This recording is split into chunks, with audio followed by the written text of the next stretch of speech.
आगे बढ़ेंगे। हाँ, हमारा बाइबल स्टडी में आपका स्वागत करते हैं। हम लोग इफिसियों का पत्री को स्टडी करेंगे और बहुत ही सिस्टमैटिक तरीके से स्टडी करेंगे। इफिसियों का पत्री अ, एक ऐसा पत्री है जिसमें बहुत कुछ विश्वासियों के लिए सीखने के लिए दिया हुआ है। इस इफिसियों का पत्री को हम लोग सिस्टमैटिक तरीके से स्टडी करेंगे। तो चलिए शुरुआत करते हैं। आप बाइबल खोल के बैठिए और प्रार्थना पूर्वक बैठिएगा। ओके, जब मैं आपको बाइबल पढ़ने के लिए कहूँ तो आप पढ़िएगा।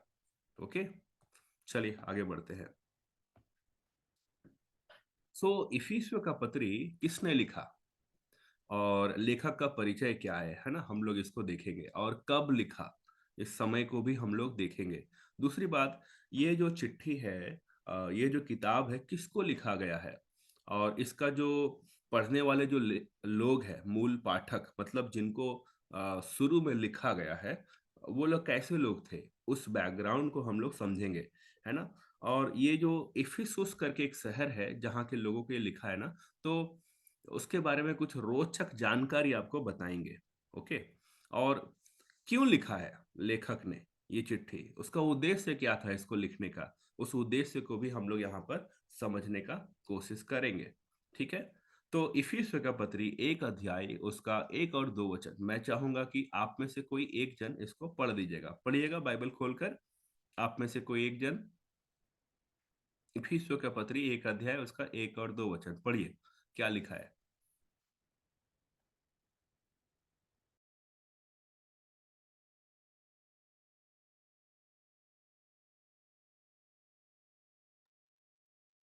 पौलुस की ओर से, जो परमेश्वर की इच्छा से यीशु मसीह का प्रेरित है, उन पवित्र और मसीह यीशु में विश्वासी लोगों के नाम जो इफिसुस में है, हमारे पिता परमेश्वर और प्रभु यीशु मसीह की ओर से तुम्हें अनुग्रह और शांति मिलती रहे। ठीक है, थैंक यू सो मच। सो ये जो वचन है इसको हम लोग मीनिंग बाद में समझेंगे डिटेल में, लेकिन उससे पहले हम लोग थोड़ा सा कुछ और बातों को देखेंगे। तो इफिसियों का पत्री जो है ना, उसका परिचय को जानेंगे, इसके बारे में हम समझेंगे। तो इस पत्री को लिखने वाला जो लेखक है वो पौलुस है। वो इफिसियों का शहर में लगभग लगभग 3 साल रहा। जब हम प्रेरित हुए काम उसका 19 अध्याय और 20 अध्याय पढ़ेंगे तो हम जानते हैं, वहां पे बोलता है कि लगभग लगभग 3 साल वो वहां पे रहा है। ओके, और कब लिखा है? 60 ईस्वी से 61 ईस्वी के आसपास पौलुस ने इस चिट्ठी को लिखा। जब वो चिट्ठी लिख रहा था तो कहाँ था वो? उस समय में रोम में था। हाउस अरेस्ट, हाउस अरेस्ट का मतलब क्या है?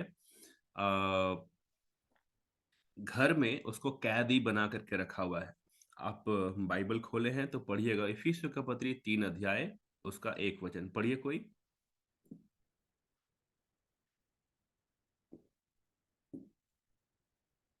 इफिसियो 3:1 पढ़िए, भाई बहन कोई भी पढ़ सकते हैं। ओके,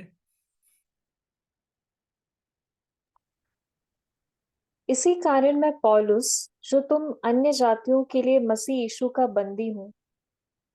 यहाँ लिखा मसीह यीशु का बंदी हूँ, और 4 का 1 में भी पढ़ेंगे तो वहां पे मसीह यीशु का बंदी, बंदी शब्द इस्तेमाल करता है, मतलब कैद में है। तो पौलुस को ना रोम में एक घर में हाउस अरेस्ट करके रखा है, मतलब वो कहीं बाहर नहीं जा सकता सुसमाचार प्रचार के लिए। वहां से वैसा परिस्थिति में वो इस चिट्ठी को लिख रहा है। तो किसको लिख रहा है? इफिसियों का कलीसिया को। जब आप इफिसियों का पत्र 1 अध्याय उसका 1 वचन पढ़ेंगे तो वहां साफ साफ लिखा है। एक्चुअली में इफिसियों का कलीसिया को जरूर लिखा, लेकिन उन दिनों में पौलुस का चिट्ठी सर्कुलर लेटर, मतलब इफिसियों का कलीसिया में जाएगा और उसके बाद फिर वो जैसे वहां से पढ़ लिए, फिर कॉपी होगा और कुछ और दूसरे जगहों में वो चिट्ठी चला जाएगा, एक कॉपी रह जाएगा। तो कुछ इस तरीके से उन दिनों में होता था। हम लोग इसको बोलते हैं सर्कुलर लेटर। ठीक है, तो आओ ये जो लेखक है पौलुस, इसका परिचय को हम लोग देखेंगे। तो पौलुस कैसा व्यक्ति था, कौन था, इसके बारे में हम लोग बेसिक जानेंगे। ऐसे हम लोग जब पिछले बार तिमुथियुस का पत्री को स्टडी कर रहे थे, पहला तिमुथियुस को, या दूसरा तीमुथियुस को, तो उस समय में हमने पौलुस का परिचय को देखा था, फिर भी दोबारा से देखेंगे। सो पौलुस, जिसका नाम साउल है ना, वो साउल से ही पॉल या पौलुस हुआ है। ये इसका नाम का मतलब होता है छोटा या नम्र। पॉल या पौलुस जो है ना, ग्रीक नाम है। क्योंकि जब परमेश्वर उसको अन्य जातियों के बीच में सेवा के लिए बुलाया, तो उसने अपना वही नाम को ग्रीक में बदल लिया और पॉल कर लिया या पौलुस कर लिया, जिसका मतलब होता है छोटा या नम्र। पौलुस कहाँ पर पैदा हुआ? वो तारसुस नाम का जगह में पैदा हुआ, जिसका कैपिटल जो है ना किलिकिया है। और ये किलिकिया ऐसा जगह है जहाँ पर तंबू बनाने का बिजनेस ज्यादातर लोग करते थे। और पौलुस कितना पढ़ा लिखा है? पौलुस जो है प्रसिद्ध विद्वान था। गमालियल बोल के एक व्यक्ति है, उनके पास पढ़ाई किया है। तो बहुत पढ़ा लिखा व्यक्ति उन दिनों में। ओके। और इसका विश्वास कैसा था? ये यहूदी पंथ से आता है। जीविस इजरायली में यहूदी पंथ के अंदर एक फरीसी करके है, उस ट्राइब से आता है। बेंजामिन का गोत्र जो बोलते हैं ना, बेंजामिन का गोत्र से आता है, उस ट्राइब से आता है, जिसके बारे में पौलुस कई बार बताता है। ओके। तो और ये बेंजामिन, थोड़ा सा मैं बताना चाहूंगा, इजरायली लोग 12 गोत्र में बटे हुए हैं, और उनमें से एक छोटा भाई जो है बेंजामिन है, तो उस गोत्र से ये संबंध रखता है। ओके। इसका नागरिकता कहाँ का है? ये रोमी नागरिकता है इसका। और उन दिनों में रोमी नागरिक होना बहुत ही गर्व का बात माना जाता था, और ऐसा मानते थे कि बिना गलती साबित किए किसी भी रोमी नागरिक को जेल में नहीं डाल सकते। और भी कई अधिकार जो है उन दिनों में जो रोमी नागरिक होते थे उनको मिलता था। ओके। तो लेखक का परिचय के बारे में, अगर उसका बिजनेस या काम के बारे में बात करें, तो पेशे से टेंट मेकर था, मतलब तंबू बनाने वाला। क्योंकि मैंने अभी बताया कि तारसुस का सामान्य पेशा था। यहाँ पर मैप आप ध्यान से देखिएगा, है ना, इधर बीच बीच में जब फोटो भी दिखाऊंगा तो आपको ध्यान में रखना है। ओके, मैं जब बोलूंगा तो। चलिए, बीता जीवन में क्या था? पौलुस एक्चुअली ना कलीसिया को सताने वाला एक व्यक्ति था। जब आप प्रेरित हुए काम 7 अध्याय से 9 अध्याय का शुरुआत तक में पढ़ेंगे, तो कलीसिया को या चर्च के लोगों को, बच्चे, स्त्री, पुरुष, सबको, जो भी यीशु मसीह के मानने वाले थे ना, पकड़ पकड़ के एकदम जेल में डाल देगा, बहुत भयानक खतरनाक तरीके से मारेगा, ऐसा करता था। तो ऐसा व्यक्ति था जिसका जीवन में बदलाव आया। यीशु मसीह का दर्शन पाया प्रेरितों का काम 9 अध्याय में, और उसका जीवन बदल गया। ओके। और वो दर्शन पाने के बाद में जब प्रभु उसको बुलाया, तो वो एक मिशनरी या इवांजलिस्ट बना। याद रखिए, वो पास्टर जैसा सेवा नहीं किया। एक जगह वो रहता था, सेवा स्टैब्लिश करता था, फिर दूसरा देश में चला जाता था। ऐसे ही दूर दूर देशों में, यूरोप में सुसमाचार प्रचार के लिए परमेश्वर ने पौलुस को इस्तेमाल किया। और अगर हम बात करेंगे, तो पौलुस ने लगभग मतलब 14 पत्री को लिखा है। पत्री मतलब लेटर। 14 लेटर को लिखा है, और खास करके उसका लेटर के अंदर हम देखेंगे तो क्रिश्चियन डॉक्ट्रिन, मसीही विश्वास का सिद्धांत के बारे में शिक्षा है। ओके। एक बात है जो रोचक है, जो आपको शायद नहीं पता होगा, हम लोग उसको पढ़ेंगे ताकि आपको मालूम हो। ये एक्स्ट्रा इन्फॉर्मेशन है आपके लिए। पौलुस ने ना कुरिन्थियों का कलीसिया को एक चिट्ठी लिखा, जो गायब है, मिला नहीं है। पौलुस ने इफिसियों के लोगों को भी कुछ लिखा, जो गायब है, मिला नहीं। पौलुस ने लौदीकिया के कलीसिया को भी एक चिट्ठी लिखा। यहाँ पे आप देख सकते हैं, पता नहीं मेरा कर्सर आपको दिख रहा है कि नहीं, यहाँ लौदीकिया करके LODICEA करके लिखा है, उसको भी एक चिट्ठी लिखा था, वो भी गायब है। अ, तो इस तरह से कई चिट्ठी पौलुस लिखा था, लेकिन जो मिला है वो बाइबल में जो प्रमाणित है उसको इंक्लूड किया गया है। तो आइए हम लोग पढ़ते हैं ना। इफिसियों का पत्री 3 अध्याय, उसका 3 और 4 वचन को आप पढ़ दीजिएगा खोल करके। पढ़िएगा।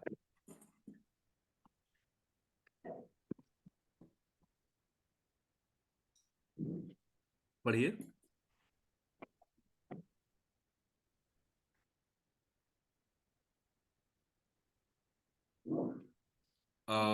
जिसे मिले आप पढ़िएगा, जल्दी से पढ़िए। इफिसियों का पत्री 3 अध्याय, उसका 3 4 वचन। अर्थात यह कि वह भेद मुझ पर प्रकाशन के द्वारा प्रकट हुआ, जैसा मैं पहले ही संक्षेप में जान सकते हो कि मैं मसीह का वह भेद कहाँ तक समझता हूँ। Okay, thank you. So actually मैं ना पहले भी एक चिट्ठी लिखा है इफिसियों को कि वो मसीह का भेद कहाँ तक समझता है, उसको कैसा प्रकाशन मिला है, क्या क्या बातें हैं। तो लिखा, लेकिन वो उसका जिक्र ज्यादा नहीं है और वो बाइबल में इंक्लूड नहीं है। ऐसे ही और भी लिखा पौलुस ने, ठीक है, कुरिन्थियों और लौदीकिया कलीसिया को भी चिट्ठी लिखा था। तो एनीवे, चलो हम लोग आगे बढ़ते हैं। ये हो गया पौलुस के बारे में। तो अब हम लोग जानेंगे इफिसुस शहर के बारे में। आप यहाँ पे ध्यान दीजिएगा। ये है इफिसुस, भूमध्य सागर। ये जो ब्लू ब्लू आप देख रहे हैं, ये भूमध्य सागर है। जहाँ पर मतलब ये भूमध्य सागर के किनारे किनारे बसा हुआ एरिया है। और पौलुस प्रचार करना जो शुरुआत किया वो यरूशलेम से निकला था। तो यरूशलेम से यात्रा करते हुए कई जगहों में गया और इफिसुस में भी प्रचार के लिए आया है। ओके। तो ये जो है ना, इफिसुस शहर का एक तरीके से मैप है।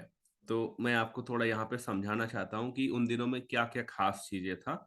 यहाँ पर आप देख सकते हैं एक मंदिर है। वहाँ उन दिनों में ना अर्तिमिस या डायना देवी का पूजा होता था, जो फेमस थी। जिउस वगैरह आप जान सकते हैं, वैसा देवता। और बहुत बड़ा मंदिर था, अगल बगल के देश से भी लोग वहां पर आते थे। यहाँ एक बड़ा सा लाइब्रेरी है ना, सेल्सस लाइब्रेरी। इसका मतलब वहां पर लोग पढ़ाई भी करते थे। उन दिनों में जो ग्रीक यूनानी लोग होते थे, ज्ञान का खोज में, नया नया बात सीखने का धुन में रहते थे कि कुछ नया करेंगे, नया सीखेंगे। और यहाँ एक बड़ा सा थिएटर है, ओपन थिएटर, जिसके बारे में हम लोग आगे देखेंगे। और ओपन थिएटर से लगा हुआ एक रास्ता दिख रहा होगा, हार्बर रोड। ये जो है हार्बर रोड, मतलब ये समुद्री एरिया से जोड़ता है। तो समुद्र के किनारे बसा हुआ ये जगह था, मतलब ट्रेड सेंटर या बिजनेस वगैरह वहां पे होता था वैसा। वहाँ एक फेमस थिएटर जो मैंने बात की, ओपन थिएटर, ये ऐसा दिखता था। अभी उसका अवशेष ऐसा है। ये जो बीच का जो भाग है ना, यहाँ पर बहुत खतरनाक खेल सब होता था। मतलब अच्छा भी होता था, सांस्कृतिक प्रोग्राम भी होता था। लेकिन एक खेल होता था जिसको बोलते ग्लैडिएटर। इस तरह का मूवी भी है, अगर आप सर्च करेंगे यूट्यूब पे तो आपको मिलेगा। तो खतरनाक, मतलब जानवरों के साथ लड़ाई होता था। किसी एक या दो आदमी को लड़ना होता था और जान भी चला जाता था, और लोग यहाँ पर बैठे बैठे देखकर एंजॉय करते थे। तो ये ऐसा टाइप का चीजें इफिसुस के शहर में होता था। केवल ये चीज नहीं, पर क्रूरता या एक्सट्रीम स्पोर्ट्स बोलते हैं ना, वैसा टाइप का चीज है। यहाँ पर इस जो स्टेडियम है, स्टेडियम में केवल लड़ाई नहीं होता, पर इसके अलावा और भी बहुत सारा प्रोग्राम जो है इसके अंदर में होता था। ओके। तो उन दिनों में ये एक बड़ा स्टेडियम था, जहाँ पर ऐसा माना जाता है कि 25,000, कुछ लोग बोलते हैं 50,000 बैठने का कैपेसिटी था। तो इफिसुस शहर जो है ना, कैसे बसा, यहाँ पे हित्ती, जब आप पढ़ेंगे पुराना नियम में तो हित्ती लोगों का जिक्र है। उन लोगों के द्वारा बसाया गया शहर है। कब बसा था? 10th सेंचुरी बीसी में ये बसाया गया था। और रोमन साम्राज्य बाद में 129 बीसी में आया और यहाँ पर कब्जा कर लिया, और कब्जा मतलब उनका कंट्रोल हो गया। और ये जो जगह है ना इफिसुस, कहाँ पर है? आज के समय में आसिया माइनर करके है, अंटोलिया, तुर्की या टर्की बोलते हैं। ओके। तो वहां पर है ये। और एथेंस के बाहर का एक नगर है। तो आपको याद होगा ना, एथेंस जहाँ से ओलंपिक का गेम शुरुआत हुआ। मैं जो आपको बता रहा हूँ ये एक्स्ट्रा इन्फॉर्मेशन ध्यान दीजिएगा। ओलंपिक का गेम जहाँ से शुरुआत हुआ, तो स्पोर्ट्स वाला पहले से ही वो प्रभाव था, और वैसा प्रभाव से बसा हुआ ये शहर है। ओके। सो इफिसुस शहर के अंदर आ, ये एक वहां पर ना, ये फोटो आप देख रहे हैं, ये देवी डायना। यहाँ पर जो आप ये गोल सा जो देख रहे हैं, ये एक्चुअली में ब्रेस्ट है स्त्री। और इनको प्रजनन की देवी माना जाता था। तो और इनको द फर्टिलिटी गॉडेस करके भी बोलते थे, चंद्रमा की देवी बोलते थे। तो रोमन पौराणिक कथाओं के अनुसार देखेंगे तो जंगली जानवरों का संरक्षक के रूप में भी इसको माना जाता था। जैसा कि आप यहाँ पे मूर्ति में देख रहे कि कुछ जानवर भी यहाँ पर उनका मूर्ति में बना हुआ है, सिंबॉलिक तरीके से। ओके, तो इफिसुस में क्रिश्चियनिटी कब आया? पहला ही शताब्दी में आया। अ, इसको हम लोग डिटेल में देखेंगे। पहला शताब्दी मतलब जब यूहन्ना बपतिस्मा देने वाला सुसमाचार सुना रहा था कि मन फिराओ और अपने अपने पापों का क्षमा के लिए बपतिस्मा लो, उसी समय में बहुत सारे यहूदी लोग जो आए थे उधर, तो उन्होंने बपतिस्मा लिया था और इफिसुस शहर में रह रहे थे या बिजनेस कर रहे थे। और बाद में जब पेंटिकोस्ट आया तो उसके बाद जो है ना सुसमाचार फैला है। तो इफिसुस में एक्चुअली में क्या हुआ था, इसको हम लोग डिटेल में देखेंगे। मैंने अभी आपको जैसे बताया ना कि यूहन्ना के दिनों में, यूहन्ना जो बपतिस्मा देने वाला है, उन्हीं दिनों में लोग पश्चाताप करके यरदन नदी में बपतिस्मा लिए थे। आओ आओ हम लोग प्रेरितों के काम को खोल के रखेंगे ताकि हम उस बैकग्राउंड को थोड़ा थोड़ा करके देख सके। प्रेरितों का काम 19 अध्याय और 20 अध्याय हम खोल के रखेंगे। प्लीज आप खोल लीजिएगा। जब मैं आपको पढ़ने के लिए कहूँ तो आप पढ़िएगा। तो वहां पर ना कुछ ऐसे लोग थे जिन्होंने केवल यूहन्ना का बपतिस्मा लिया था। यीशु मसीह के नाम से या पिता पुत्र पवित्र आत्मा के नाम से ऐसा बपतिस्मा नहीं लिया था। तो पौलुस बाद में उनको बपतिस्मा देता है। ओके, और वो लोग पवित्र आत्मा पाते हैं। और हम लोग देखते हैं कि इफिसुस में ना अपुल्लोस नाम का एक व्यक्ति जो था, जो बहुत पवित्र शास्त्र का ज्ञानी था, जिसको पता नहीं था कि यीशु का बपतिस्मा के बारे में या पवित्र आत्मा के बारे में उतना ज्यादा टीचिंग मालूम नहीं था। तो वहां पर ना एक फैमिली थे, प्रिस्किल्ला और अक्विला, ये पति पत्नी। तो इन्होंने क्या किया, अपुल्लोस नाम का व्यक्ति को अपने पास बुलाया और उनको टाइम दे करके सिखाया है। ये सब इफिसुस शहर में हुआ है। ओके, और टाइम देके सिखाया ताकि वो सही सही प्रचार कर सके और अपडेट किया उसको। और वहाँ जो जो लोग यूहन्ना के द्वारा बपतिस्मा लिए थे, तो 12 लोगों ने बपतिस्मा लिया। हम लोग आइए हम लोग पढ़ेंगे प्रेरितों का काम 19 अध्याय उसका 4 और 5 वचन पढ़िएगा कोई।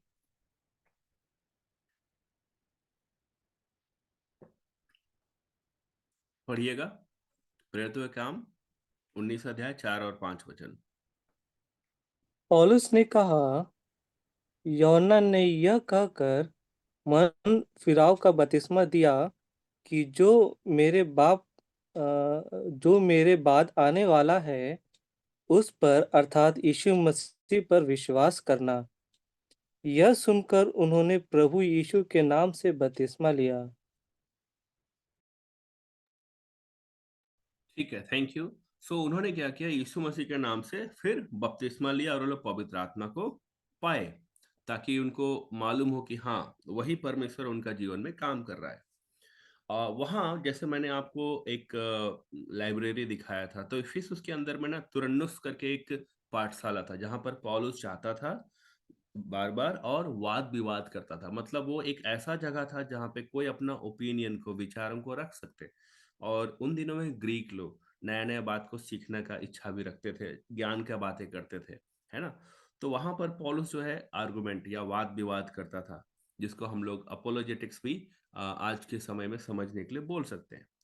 तो 2 वर्ष के अंदर में सब लोगों ने इफिसुस का शहर में प्रभु का वचन को सुन लिया, ऐसा बताया। मतलब पौलुस ने बहुत मेहनत किया, हालांकि उस समय जनसंख्या उतना ज्यादा नहीं होगा, लेकिन बहुत मेहनत किया। ओके, तो अब हम लोग यहाँ देखते हैं कि इफिसुस में क्या हुआ। पौलुस के हाथों ना बड़ा जबरदस्त काम होता था, कई तरह का चमत्कार होता था। यहाँ तक कि मतलब पौलुस के द्वारा दुष्ट आत्मा भी निकल रहा है, लोग बीमार लोग चंगे भी हो रहे हैं, रुमाल वगैरह कुछ ला रहे हैं, उसके द्वारा से भी काम हो रहा है छू करके, ऐसा।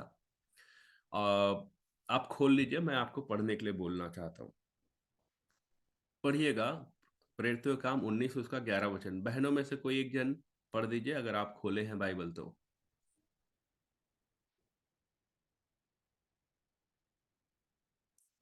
प्रेरितों के काम 19 अध्याय उसका 11 वचन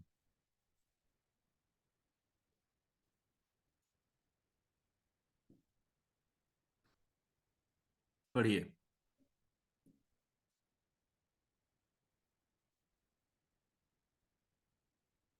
अच्छा पढ़ दो सुमन, खोल लिए हो तो। ओके भैया। हम्म। 19:11। हम्म। परमेश्वर पौलुस के हाथों से सामर्थ के अनोखे काम दिखाता था। इतने ही है ना? ठीक है, हाँ, और इतना। हाँ, तो बहुत सारा सामर्थ्य के काम होता था। और वहां पर ना कुछ यहूदी लोग भी थे जो नाम के यहूदी थे। और उन यहूदियों में जो प्रधान याजक थे उनका 7 बेटा था। 7 बेटा लोग बोलता था कि पौलुस का जो ईश्वर है उसके नाम से दुष्ट आत्मा निकल जाओ, ऐसे करके आज्ञा देता था। और दुष्ट आत्मा उल्टा उनके ऊपर अटैक किया और वो लोग पागल हो गए। ये सब चीजें देख करके ना वहाँ के यहूदी लोग डर गए और परमेश्वर का बड़ाई करने लगे। और जो अन्य जाति लोग थे ना वो लोग भी डर गए। प्रेरितों का काम 19 उसका 17 में बता रहा है। तो ये बैकग्राउंड इफिसियोस का आपको जानना जरूरी है। जब आप इफिसियोस को स्टडी करेंगे, इफिसियो का पत्री को, तो आपको मालूम होना चाहिए कि पौलुस क्यों ऐसा बोल रहा है, क्या बात है ना। और इफिसियो प्रेरितों का काम 19 अध्याय उसका 19 वचन को पढ़ेंगे ना, तो वहां पर लिखा है ना, जादू टोना करने वाले लोग, बहुत सारे लोग आए, मन फिराए और पश्चाताप करके अपना कुछ किताब वगैरह जो होता है वो लेकर के आए। और लेकर आने के बाद में क्या किया उन्होंने, एक जगह रखा और उसको जला दिया। और जिसका जोड़ किए तो उन दिनों में 50,000 के आसपास का वो रुपया का निकला, इतना। इसका मतलब है बहुत सारे जादू टोना करने वाले लोगों ने मन फिराया। तो आप अंदाजा लगाइए कि वहां के लोग कैसे, और ये लोग विश्वास में आ गए हैं। अब इससे क्या हुआ कि बहुत सारे लोग डर गए कि भाई अभी तो मूर्ति का बिक्री कम होगा, हमारा जो डायना आर्तिमिस देवी का मूर्ति हम लोग बना बना के बेचते हैं कम हो जाएगा, बिजनेस ठप हो जाएगा। तो झगड़ा होने लगा। देमेत्रियुस सोनार, जो सोना का काम करता था, मूर्ति बनाता था, तो उसका पौलुस के साथ झगड़ा होने लगा और केस करने लगा कि भाई पौलुस को यहाँ से हटाओ, ये वो करो, क्योंकि इसके वजह से मेरा बिजनेस बंद हो जाएगा। तो हालांकि प्रभु इससे बाहर निकलने में सहायता किया, ज्यादा ऐसा कुछ केस वगैरह नहीं हुआ है। और बाद में हम देखते हैं कि पौलुस जब इफिसुस शहर को छोड़कर गया, तो कुछ समय के बाद एक खास जगह में पौलुस ने क्या किया है, वहां के पुराने विश्वासियों को, जो सीनियर विश्वासी हैं, उनको बुलाया और बुला के उनको ट्रेनिंग दिया, समझाया। तो इस तरह से फॉलो अप किया पौलुस ने। ओके, सो ये इफिसियो का शहर में ये सब बातें हो रहा है। अगर हम बात करेंगे इफिसुस में विश्वासियों का बैकग्राउंड के बारे में, वो लोग किस बैकग्राउंड से आए थे, तो थोड़ा सा आप ध्यान दीजिएगा। वो लोग यहूदी कन्वर्ट क्रिश्चियन थे, मतलब पहले से ही यहूदी थे। उन्होंने विश्वास किया और वो पहले से मान रहे, कब से, यूहन्ना बपतिस्मा देने वाले के दिनों से मान रहे। दूसरी बात, जादू टोना करने वाले उस कलीसिया के अंदर में थे। तो आप थोड़ा अंदाजा लगा लीजिएगा। वहां ऐसा होता है, होगा, अंदाज से मैं बता रहा हूं कि अगर किसी ने कुछ गुस्सा दिलाया या कुछ किया, तो वो लोग मैजिक या ब्लैक मैजिक या जादू टोना करके बदला लेने के बारे में सोचते होंगे, या ऐसा चीजें रहता होगा। और जो लोग जादू टोना से बाहर निकल कर आए हैं, तो याद रखिएगा, पहले जो शैतान का सेवा करते थे और वहां से निकल कर आए, तो शैतान छोड़ता नहीं है।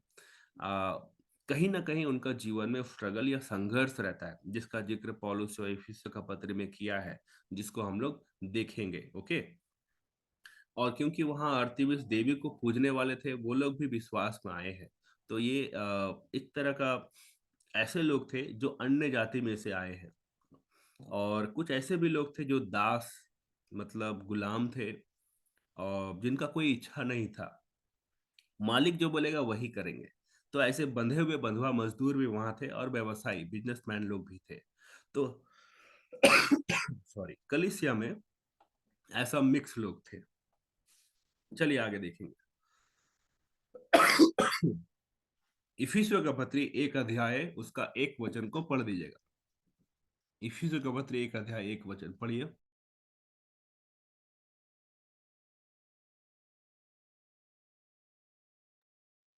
पौलुस की ओर से, जो जो परमेश्वर की इच्छा से यीशु मसीह का प्रेरित है, उन पवित्र और मसीह यीशु में विश्वासी लोगों के नाम जो इफिसुस में हैं। Okay, thank you. सो पौलुस ये चिट्ठी तो लिखा इफिसियों के लोगों को, तो क्यों लिखा है, क्या उद्देश्य है? यहाँ पर डायरेक्टली उद्देश्य तो ऐसा पौलुस नहीं बताता है, लेकिन जब हम पूरा इफिसियों का पत्री को पढ़ते हैं तो हम लोगों को पता चलता है उसका उद्देश्य के बारे में। ठीक है, तो क्या उद्देश्य है, अंदाजा लगा सकते हैं। सो पौलुस जो है वहां पर उद्धार से संबंधित कुछ सच्चाइयों को, मूलभूत सिद्धांत का जानकारी दे रहा है, बता रहा है। ओके।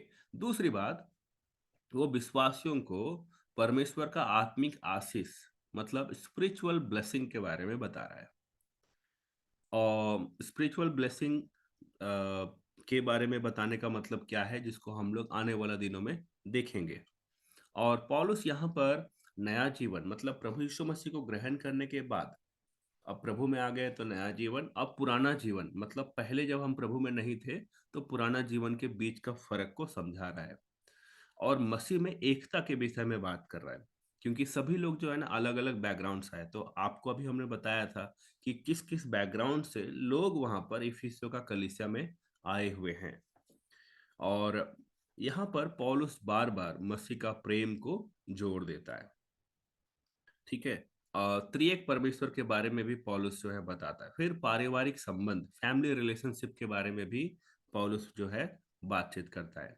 और स्वामी और दास का रिश्ता के बारे में भी पौलुस बात करता है। स्वामी मतलब मालिक, दास मतलब नौकर। तो नौकर और जो भी मतलब नौकरी दे रहा है उसका संबंध के बारे में पौलुस यहाँ पर कुछ बातचीत करता है। और अंत में पौलुस बात करता है कि सभी लोग एक युद्ध में है, वो है आत्मिक युद्ध। तो कैसे लड़ेंगे आत्मिक युद्ध, इसके बारे में भी पौलुस बात करता है। परमेश्वर के द्वारा दिया गया कुछ हथियार के बारे में बात करता है। तो हम लोग इसको 6 अध्याय में बाद में हम लोग डिटेल में देखेंगे। ओके। सो पौलुस इफिसियों का पत्री को क्यों लिखा, तो इन सब कारणों से लिखा। ये सब बातें पौलुस जो है इफिसियों का कलीसिया को बताना चाहता था। ठीक है। तो इफिसियों का पत्री 1 अध्याय, उसका 1 और 2 वचन को हमने पढ़ा, है ना।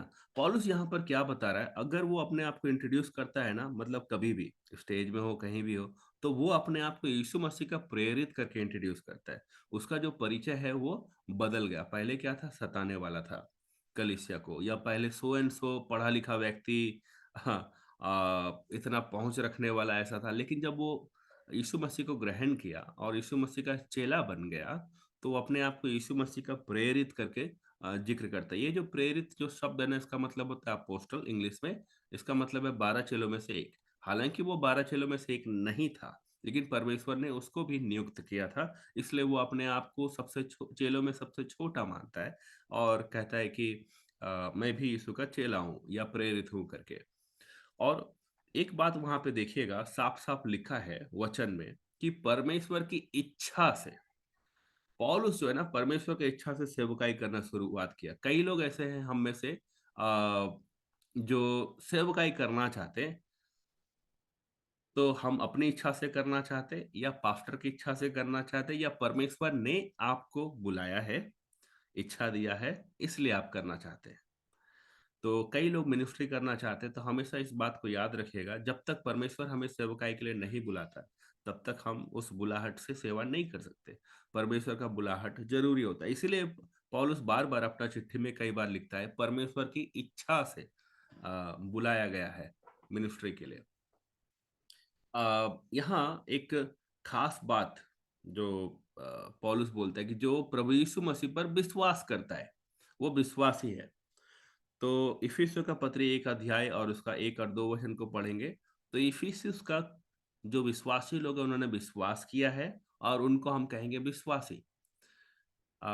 ये पहला जनरेशन क्रिश्चियन लोग हैं, प्रभु पर विश्वास किए हुए। अभी क्या है कि कई ट्रेडिशनल चर्चेस है जहाँ पे 3 पीढ़ी पहले या 2 पीढ़ी पहले प्रभु में आए हैं, और उनके बच्चे भी ईसाई हैं और अपने आप को विश्वासी बोलते हैं। लेकिन वचन के अनुसार विश्वासी वो है जिन्होंने व्यक्तिगत रूप से विश्वास किया या यीशु मसीह को अपना उद्धारकर्ता के रूप में ग्रहण किया। ओके। जो क्रिश्चियन परिवार में पैदा हुए तो हम विश्वासी हैं करके ऐसा क्लेम नहीं कर सकते परमेश्वर का वचन के अनुसार। और बाइबल ये भी बताता है इफिसियों का पत्री 1 उसका 1 2 वचन में कि कलीसिया के लोग जो है ना पवित्र है। कलीसिया पवित्र है, विश्वासी लोग पवित्र है। कई बार इसका जिक्र पूरा इफिसियों का पत्री में हुआ है। तो परमेश्वर जब कलीसिया को देखता है ना, तो पवित्र करके इस रूप में देखता है। और एक बात यहाँ पे लिखा है, पौलुस बोलता है कि तुम्हें अनुग्रह और शांति मिलती रहे। ये ग्रीटिंग्स देने का या किसी को नमस्कार करने का पौलुस का एक तरीका था। चिट्ठी में वो इस तरीके से लिखा करता था। तो अनुग्रह भी इस किताब के अंदर में बहुत बार जिक्र हुआ है, जिसको हम लोग डिटेल में बाद में आने वाला समय में समझेंगे। ओके, सो आज हमने क्या सीखा है, इसको हम लोग अभी 5 मिनट में देखकर फिर हम लोग प्रार्थना पूर्वक समाप्त करेंगे।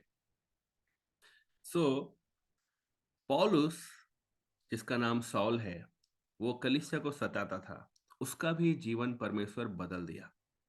तो इसका मतलब यह है कि परमेश्वर सताने वाले का जीवन भी बदल सकता है। अगर आपके आसपास में कोई ऐसे व्यक्ति है जो प्रभु से दूर है, नहीं जानते हैं, और चाहे शराब पीते हो, चाहे उल्टा सीधा क्रिश्चियन लोगों को बोलते हैं, कोई बात नहीं, आप उनके लिए प्रार्थना कीजिए। क्या पता कि परमेश्वर उसका जीवन को बदल दे। हमारा परमेश्वर सब कुछ कर सकता है। ओके, अगर हम इफिसुस शहर के बारे में बात करें तो जहाँ क्रूरता है, जादू टोना करने वाले लोग हैं, वैसा जगह में भी सुसमाचार सुनाने के लिए परमेश्वर क्या किया, कदम उठाया और अपना दास पौलुस को भेजा। परमेश्वर अपना प्रेम का संदेश भेजा वैसा जगह में जहाँ जरूरत है।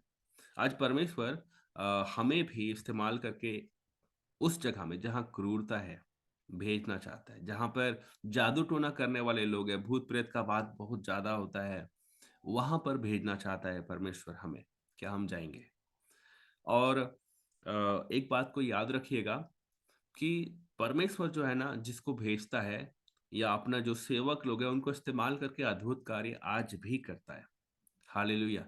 तो हमारा परमेश्वर अद्भुत काम करने वाला, चमत्कार करने वाला, चंगाई और छुटकारा देने वाला परमेश्वर है। हमने प्रेरितों के काम में देखा पौलुस को कैसा इस्तेमाल किया परमेश्वर।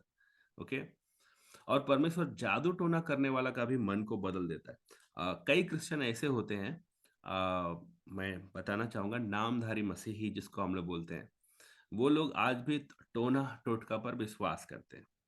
अ, मैं इसके विषय में एक अलग से वीडियो बनाया हूँ, आप देखिएगा।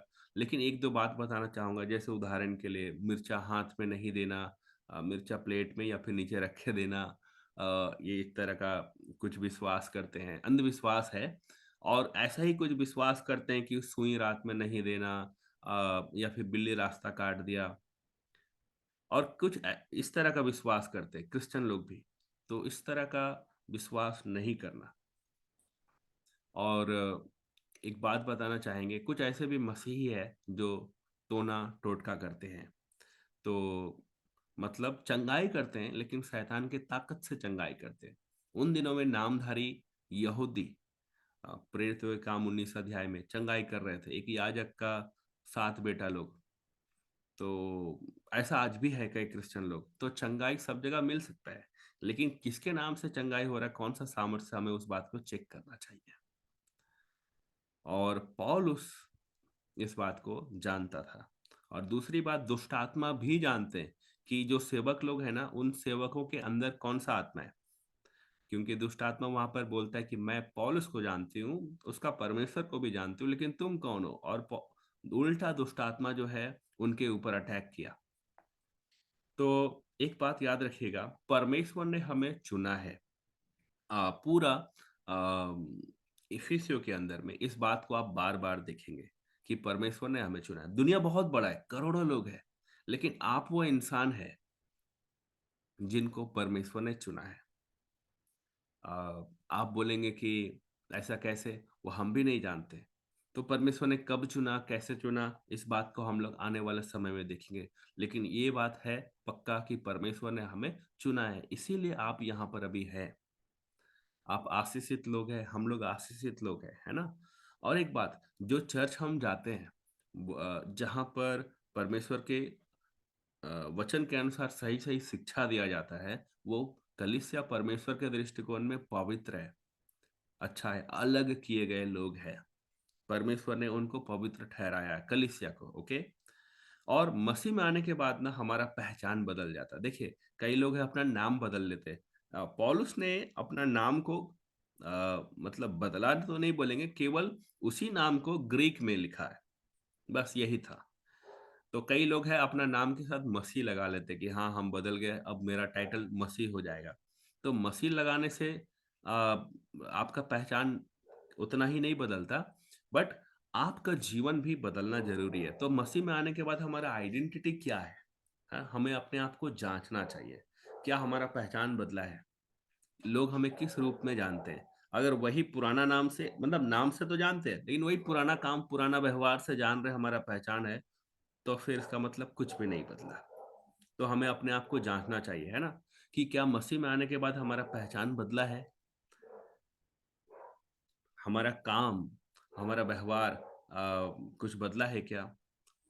क्या आपको लगता है कि आप चुने गए हो या नहीं चुने गए हैं? क्या आप अपने पापों से पश्चाताप करके प्रभु यीशु को ग्रहण किए हो या नहीं किए हो? हम लोग कई चर्च में ऐसे है कि हर संडे जो है पाप को मानते हैं। वो मानना और व्यक्तिगत रूप से यीशु मसीह को ग्रहण करना, दोनों में अंतर है।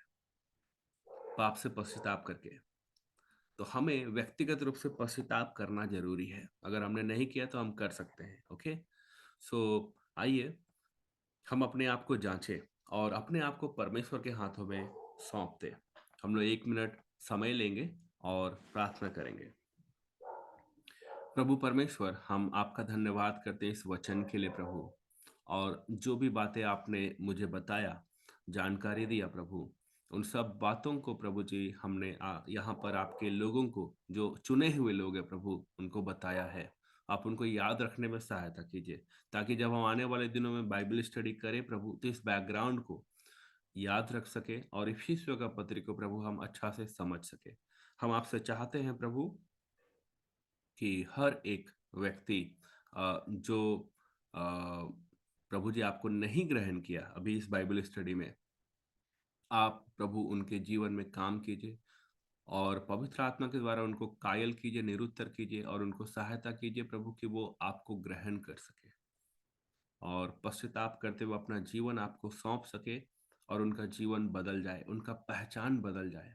प्रभु जी हम आपका धन्यवाद करते हैं और हम आपसे प्रार्थना करते हैं परमेश्वर, कई ऐसे लोग हैं जो जादू टोना करते हैं प्रभु, उनके काम को आप जानते हैं प्रभु, आप उनका जीवन को बदलिए प्रभु जी। आज जादू टोना करने वाले लोग आपके पास में आए, और परमेश्वर जहाँ पर बहुत क्रूरता है, जहाँ पर आपका प्रेम नहीं, जहाँ अशांति है, वैसा जगह में परमेश्वर आप हम लोगों को भेजिए, ताकि परमेश्वर हम वहाँ पर जाके आपका सुसमाचार प्रचार कर सके।